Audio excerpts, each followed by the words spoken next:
حمدالله محب له امریکا څخه د جمهوري نظام د سقوط په اړه توضیحات ورکړل. د افغانستان د پرځول شوي جمهوري نظام د ملي امنیت سلاکار ډاکټر حمدالله محب په یوه مرکه کې د دغه نظام د سقوط په اړه توضیحات ورکړل.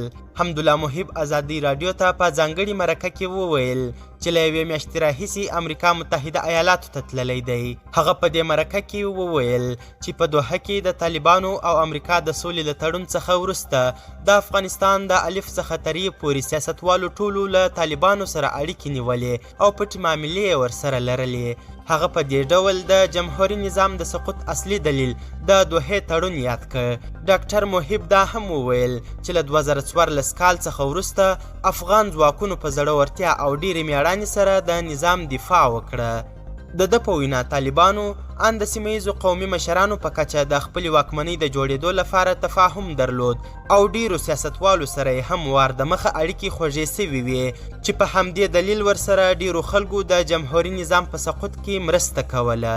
حمدالله محب د پخواني ولسمشر حمید کرزي او پخواني امریکایي استازي زلمي خلیلزاد هغه څرګندونې رد کړې چې ګواکې له افغانستان څخه د ولسمشر غني وتل د نظام د پاشلتیا او دغه پاشلتیا بیا کابل ته د طالبانو د راننوتو سبب سو. د ملي امنیت دغه پخواني سلاکار وویل چې لومړی نظام له منځه لاړ او بیا ولسمشر غني د ده په غوښتنه په ناڅاپي توګه افغانستان نه ووت.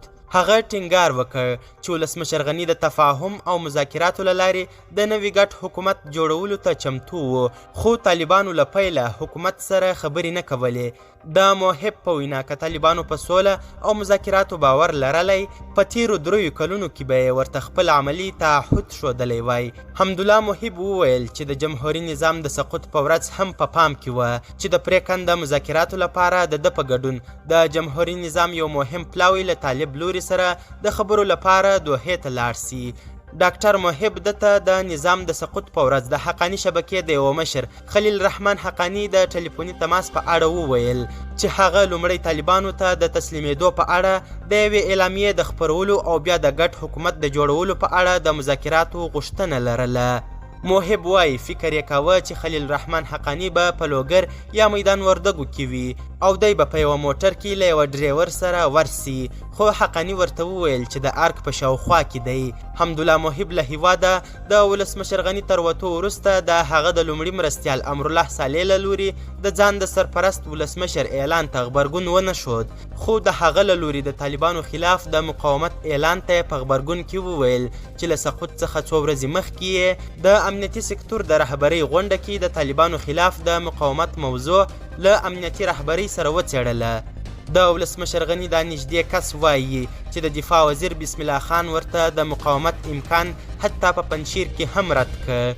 محب د ولسمشر غني لخوا له هیواده د میلیونونو ډالرو د ویستو ادعا رد کړه او ویې ویل چې دا خبرې د ولسمشر د تاریخ خرابولو په موخه کیږي. هغه د ولسمشر په اړه وویل چې لا هم په متحده عربي اماراتو کې دی او په مناسب وخت کې به څرګند او خلکو سره په لازمو موضوعاتو وغږیږي. طالبانو او نورو لوریو د حمدالله محب څرګندونو ته غبرګون نه دی ښودلی. په خواله رسنیو کې ځینو کسانو د هغه خبرې ستایلي، خو یو شمېر نورو بیا مرکه او محب په توندو الفاظو نقد کړي دي. قدرمنو لیدونکو زیاته مننه چې ویډیو مو تر پایه وکتل. زموږ مشال پریس چینل سبسکرایب او ویډیو در سره شیر کړئ. تر بیا او بلې ویډیو د الله په امان.